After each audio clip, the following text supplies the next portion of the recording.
the armor of God. And I don't know about you, but myself, I have really enjoyed this time. Just enjoyed the time studying and enjoyed the time together. And today we're going to move our way through the series, and we were supposed to be done at the end of June, and we're not done, and we still have 2 more weeks. We'll eventually get done. But today we're talking about the shield of faith. And just a quick review. In week number 1, we talked about the importance of being prepared for the attack when it comes. Because the devil does attack us. How many can know that? The devil does attack us. And so we need to be prepared. And then we talked, Megan, who's not with us, who was on her internship, she made these awesome things that this would be a resemblance of the belt of truth.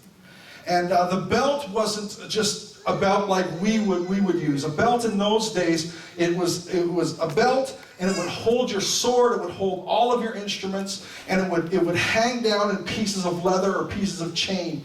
And that would allow you to move freely and not be restricted by pants or whatever. So it would protect all the parts of you on your lower body.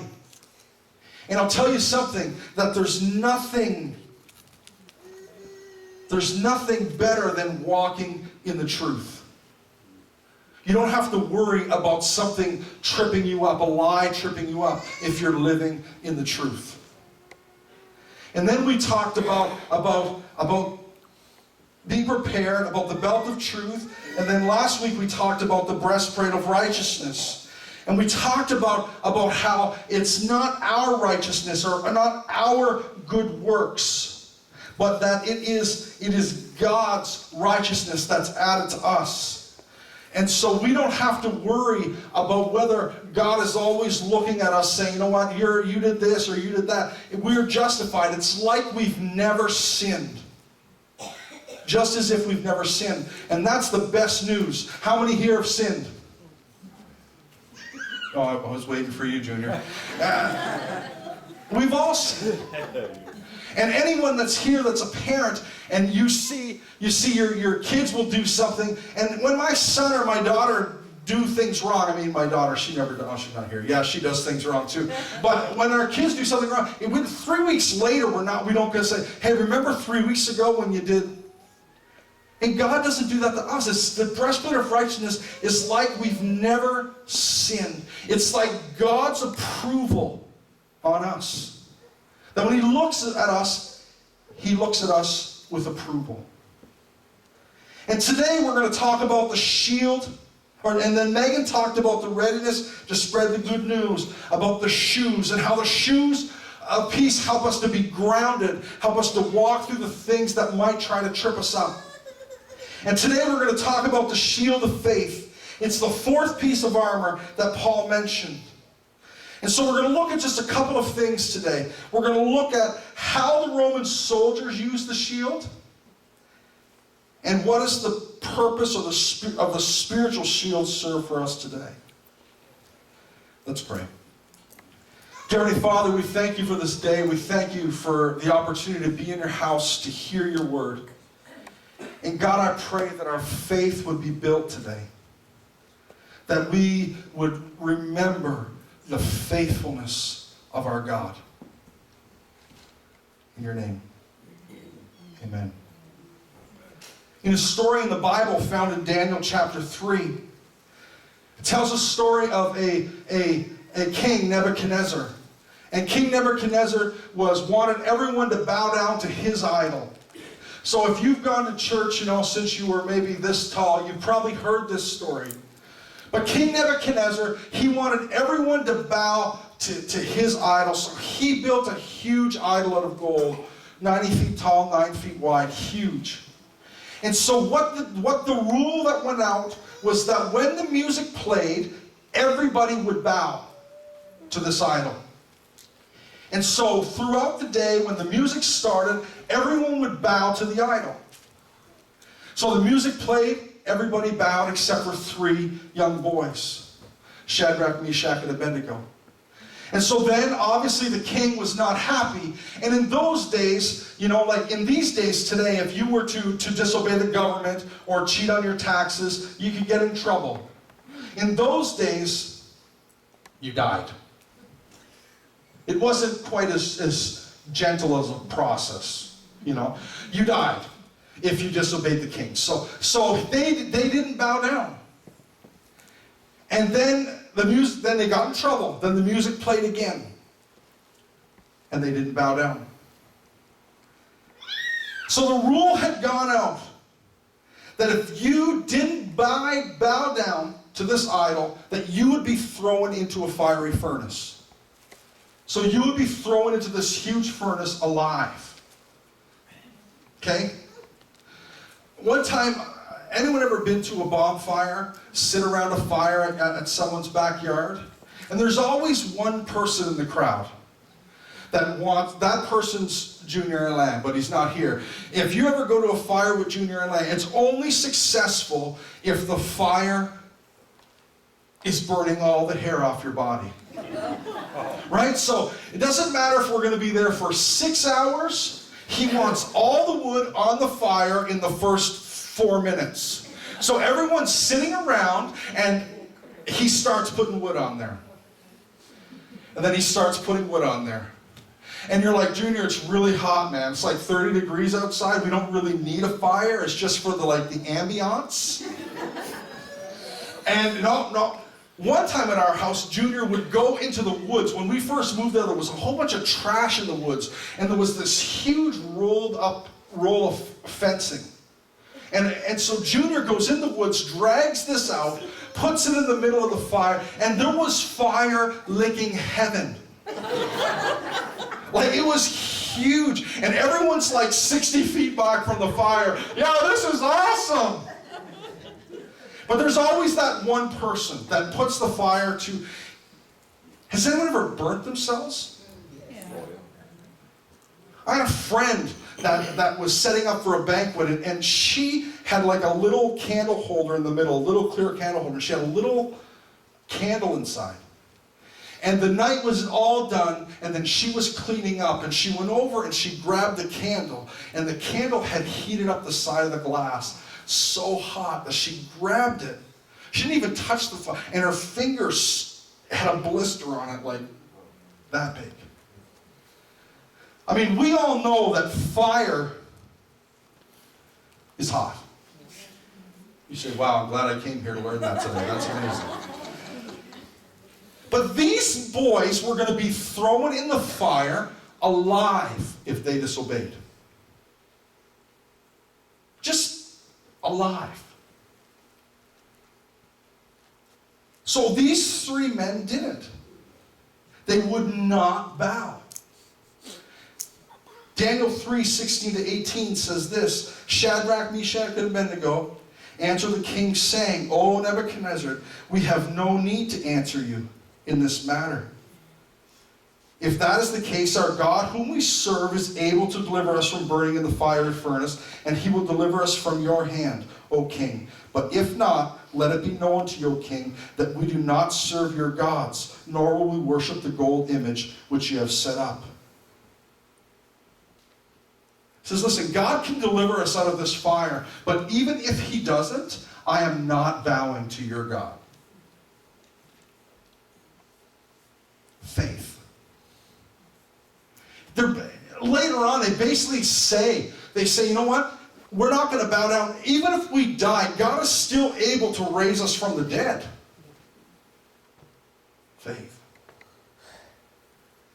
I mean, that type of faith is inspiring. You know, for Joanne to say, I don't have a doubt that God is going to take care of this. If that doesn't make you grow a little bit taller, it doesn't make you walk a little bit straighter, knowing that God is on your side. But they have this unwavering dedication. Even though the outcome isn't known. Even though they don't know what's going to happen, they're not shaken. See, but up until now, the armor's description has been limited to things that we wear. A belt, a breastplate, and shoes. And all of those things, once you put them on, they kind of take care of themselves. You know, not often, I mean, it happens when you play soccer, you know, maybe your shoe's not tied up right and you kick it and your shoe flies off. I mean, it could happen. But generally, you're not just walking around with your shoes tied up and be like, oh, I got to put that shoe on. Everything that we talked about so far is we put on a belt, we put on the breastplate and the shoes. And they essentially, or they mostly, just hold themselves up. The shield is different. Paul tells us that the shield is something that we must pick up. That's different. And so Megan had made a shield. And I wouldn't say this now, I'll say it now that she's here. This is a terrible replica of the shield, but it'll serve for us today. So how did the shield work in the Roman army? The Roman shield, or the scutum, was not this type of shield that you would picture in your mind. When I say shield, you would picture something like this, right? It was nothing like this. It was, the only difference with it, the only similar is that there is no similarities, okay? This shield is something you would just hold in your hand, and if Bert was to throw a fiery dart at me, then it would be up to me to try to block the dart. That's how it would work. Or if you would try to hit me with a sword, it would be up to me to try to move the shield to block it. And if I thought you were going this way, and I went like that, and you swung this way, I would be dead, and my shield would be useless. But the shield wasn't like this. The shield was approximately 3.5 feet tall and 3 feet wide. That's a big shield. It was curved on all the edges. It wasn't something that you would pick up and you would be able to wheel around and fight with. It was just too big and it was just too heavy. You couldn't carry it for long periods of time. The shield served a very, very important purpose. And the reason that it was called a scutum, and it wasn't small like this, it was very large, slightly curved. It was kind of a rectangular shape, and in the very center was a large chunk of metal, or half of a ball of metal. And it was stuck right to the center of the shield. And so it was massive, 3.5 feet, and it had a huge ball in the front. Some were 3.5 feet tall, 3 feet wide. A soldier was given a huge amount of protection when they had a shield. A soldier in the army of God has a huge amount of protection when they have faith that is strong. And so they would take this and they would make their way through, but it was so heavy that they couldn't hold it like this, that they would shove their entire arm through it so that they could just hold it in front of them and it would protect them. Because of the slight curve in the shield, when someone would shoot a dart or try to hit with a sword, it would hit, and because of the curve, it would deflect. And so it wouldn't have the full impact all the time. It would deflect off the side. Because, and this is amazing, this part in the front, this big ball, it was called a boss. Now that's awesome. It's called a boss. And you'll know why it was called a boss soon. Because it was curved on the side, it had a boss in the front. So when people would hit or shoot, it would deflect off the sides, or things would hit the boss, and it would absorb it, and it would push it out, the energy. Because if you've ever played sports, I played football in high school. And in high school, if you'll never guess, I played offensive line in high school. And in high school, basically you play offensive line, you get into your three-point stance, they say, hut, you jump up, and you bang into the people in front of you. Basic idea. I mean, it's more complicated than that, but that's what you do basically 150 times a day during a game. It's exhausting. By the end of the day, the week, you're sore, and that's why in the NFL, why other sports like hockey, baseball, they play numerous games in a week, and that's why football only plays one. Because the constant hitting and smashing and banging is exhausting on the human body. See, but the shield would deflect that. The curves and the boss would move things to the side. They would also use the boss, so when they got close enough to someone, they would pop them in the head with it. So it wasn't just a defensive weapon, so that when things went bad, they had something to hide behind. The shield was offensive as well. And so when someone got close, if I hit Junior with a flat thing, it wouldn't hurt as much. But if I could hit him with this huge ball in the front, I could stun him, move him backwards, and then be on the offensive. I make a statement to you today. Our faith doesn't always have to be defensive. Don't always just look for faith when things go bad. We need to be offensive in our faith. I don't mean offensive to people. I mean be on the offense. Speak in faith. Walk in faith. Live in faith. And when hard times come, you will be ready. And you will be on the offense. And so when a tragedy comes, like when the doctors say, you know what, there's nothing we can do for your brother, you're ready. Because you've walked in offense. And when the devil's got too close, you back off. Back off. Faith. The shield of faith isn't about just hiding behind a huge shield. The shield is about being offensive. About faith that lives and walks and breathes and is alive. It's not about, yeah, well, God, I'm not really sick. If you're sick, you're sick. But faith is about speaking in faith.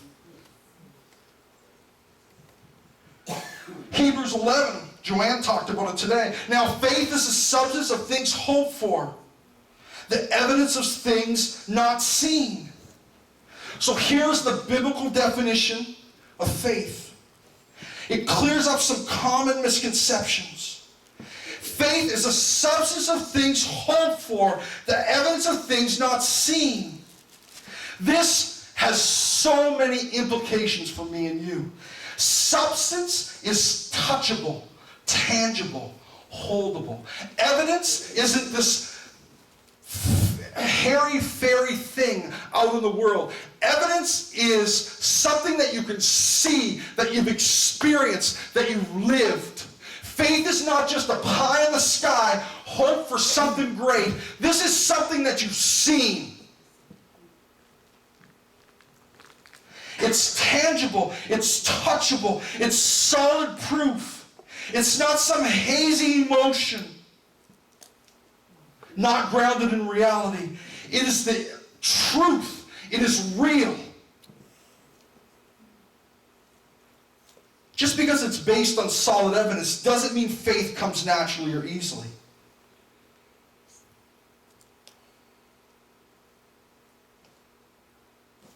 Faith involves a huge element of trust for us. Everyone has faith. Just what do you have faith in? So I make, people have faith in their horoscope or faith in If they pass salt to somebody else, they're going to get in a fight. They have faith in all kinds of things. What's your faith in? We must examine the evidence and see that God has proved himself to be unchanging and consistent, and then must firmly believe that he will fulfill his promises to us. Faith. And I'm going to share, I share all kinds of things, but God spoke to me at the beginning of the year, something personally for me and our family. And listen, I'm going to tell you what it is, but listen, I'm not asking anybody in this room for anything. But I'm going to tell you what it is.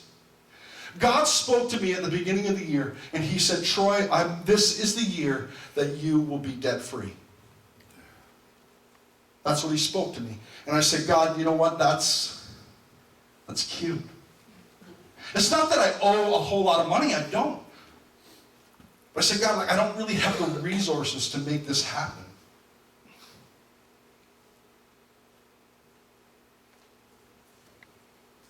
He said, Troy, you need to have faith in what you can't see. So I've been walking through this year. We're halfway through the year. Halfway through the year, 1/3 of this debt is gone. You say, well, that's pretty good. Yeah, but to be on track, it needs to be half gone. In case you're not that good at math. You need to have faith in what you can't see, Troy. And your faith needs to be offensive. Don't just hide behind a shield. But faith is a weapon.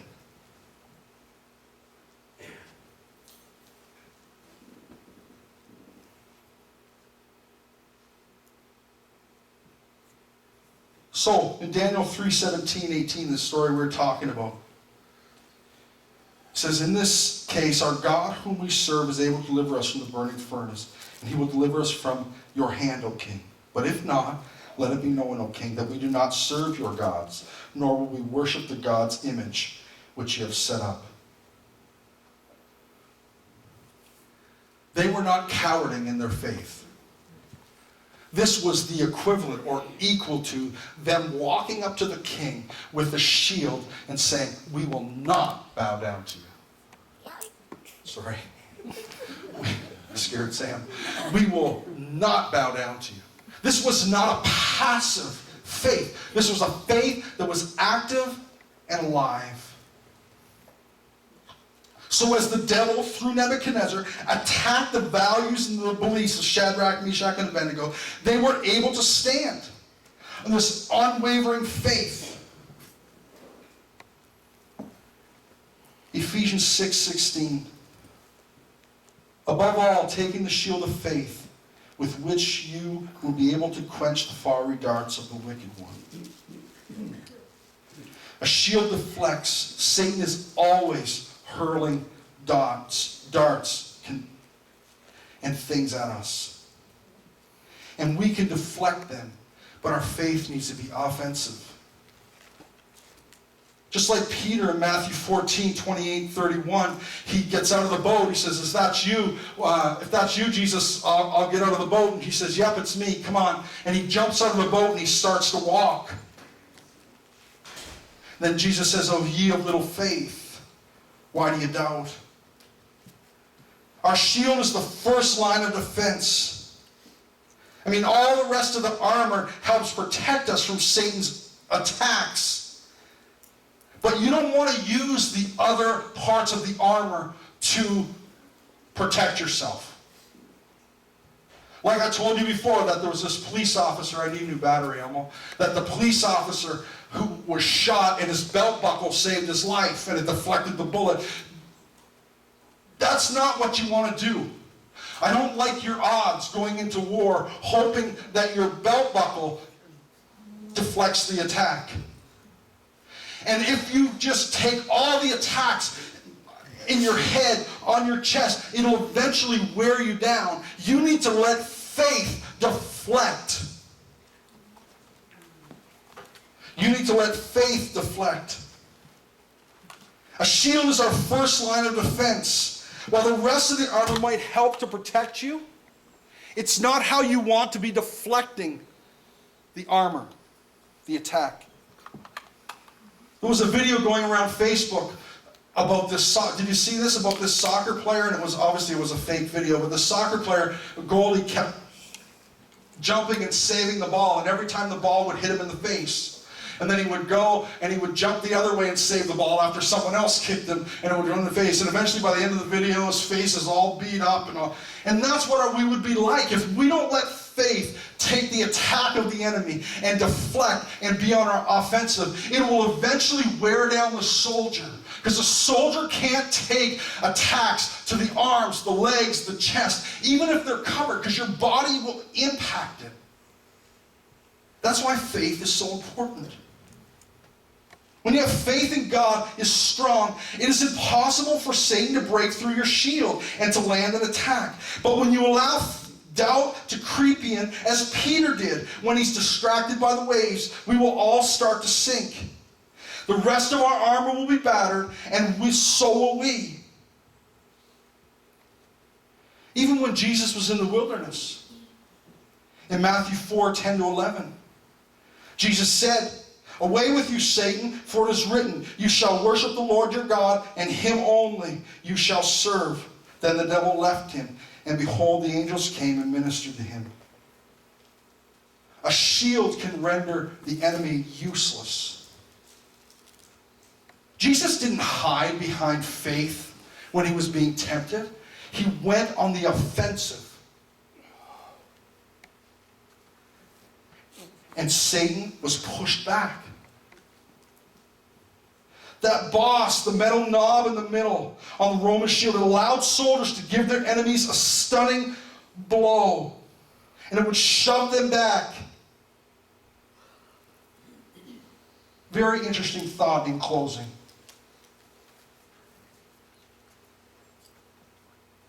What also they would do with their shield is, how many have ever thought this? I've had people say this to me all the time, but Troy, it's like I'm being attacked on every side. Every day it's something new. And I just can't withhold any longer. So what the soldiers would do is they would take their huge shield and they would jab it in the ground.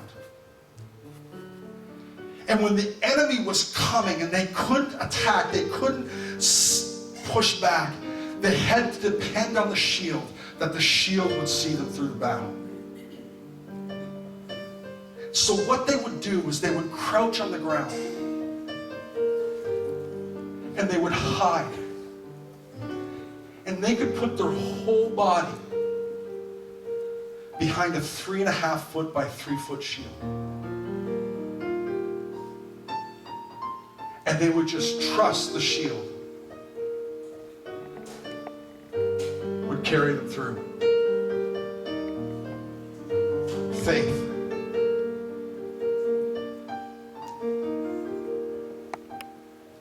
Don't be ashamed if you can, if you're too tired to be on the offensive. Sometimes we just gotta hunker down. Say, God, you've never let me down before.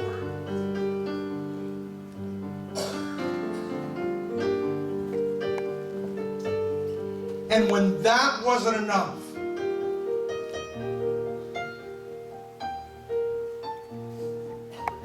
when that was not enough, when the attack became too great, the soldiers would gather together and they would form a square and they would all crouch and they would create a wall of shields.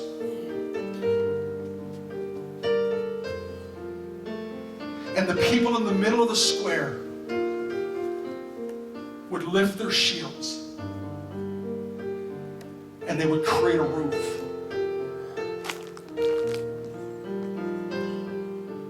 When the attack became too much for one person to bear, they would form a square that they would call, we would translate it today, a tortoise. And they would put a row of shields, a row of shields, a row of shields. And the middle people would lift their shield up. And together, they would weather the storm. They were close enough so that they could speak to each other. Don't worry, Gertrude. We're going to get through this together. Don't worry, Joanne. We're with you. Don't worry, Christine. Junior's coming home.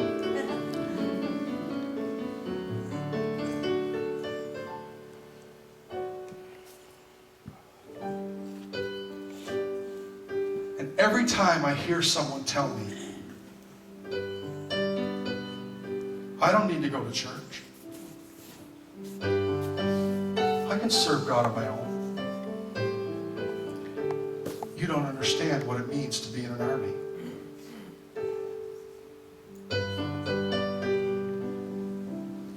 Because there's sometimes you can't fight by yourself.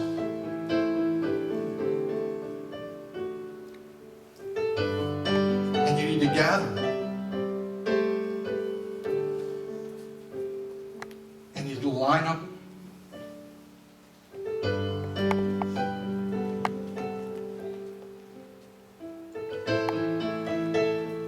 And you need to start to speak and encourage. And they would talk in that group. Troy, they're on the left. Paul, be careful, they're on your side.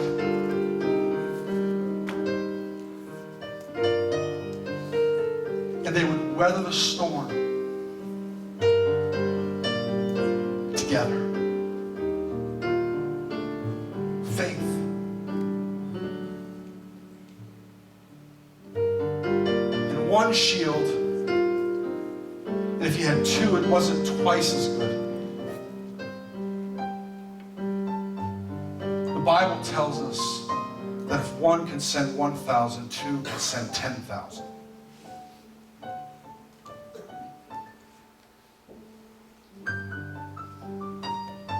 I mean, it's okay to be defensive. Sometimes you've got to hunker down.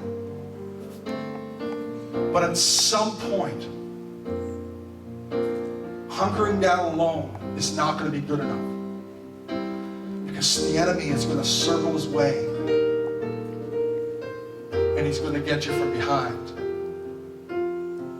with something that you've never expected. We need each other. This just isn't a gathering every Sunday that we could just, this is cool, this is fine, this is about an army of faith. And the shield of faith is something that you make a decision every day to pick up. You strap it on and you walk. And when the devil gets inside of your zone, back off. I'm a child of a king. Don't just let him battle and beat you and absorb all the hurts. Faith is active.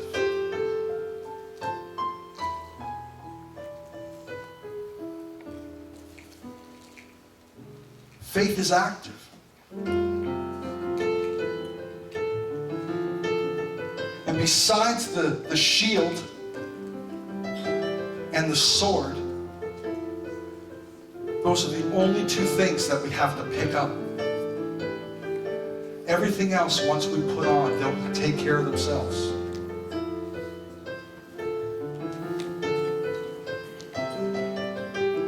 You need to know nothing replaces faith in the battle. You can try to replace it with all sorts of things. You can try to numb your senses with alcohol or drugs, or you can try to gossip your way or cover your sin. Nothing replaces faith in the battle. Sometimes faith is all we have. We just need to hunker down and weather the storm and hold on to the promise of the God that got you a job 20 years ago, to the God that helped you out and got you a job, to the God that has healed you. You've just got to hunker down and say, God, I'm here, and I will not back down.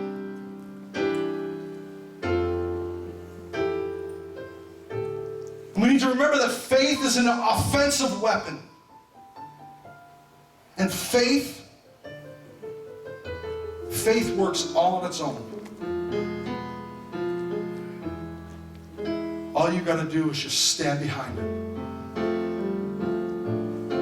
Faith works. And when faith is not enough, we need each other. We need to combine our faith together.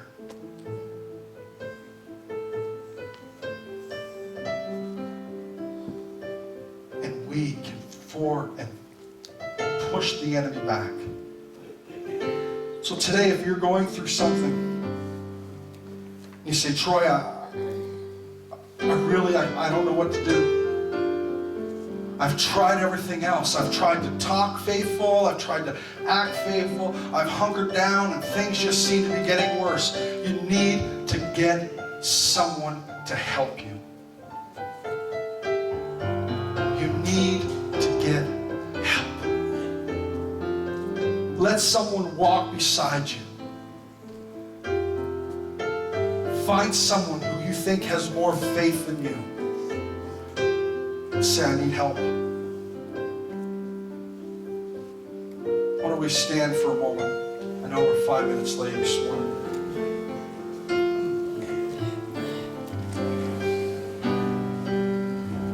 If you just close your eyes. If you're here this morning and you say, Troy, I've never given my life to God. I've let the world define truth and not the Bible. I try to do things on my own good, not on God's good. My feet I've lost grip of reality, and I need to know. And my faith is small. Troy, I need to accept Christ into my life. If you've never done this, I promise I won't embarrass you, but if you've never accepted Christ, I want to live for God. I want to have faith. I want to be part of the family of God. Why don't you raise your hand? Don't be shy. If you've never done it, that's one person. Anybody else?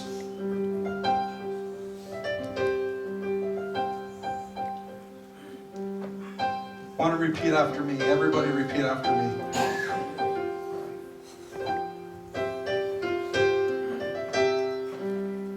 Dear God, I recognize that I'm a sinner and I need salvation. I need you to change my heart. I need you to make me new. I accept you into my life. And I want to be a soldier in your army.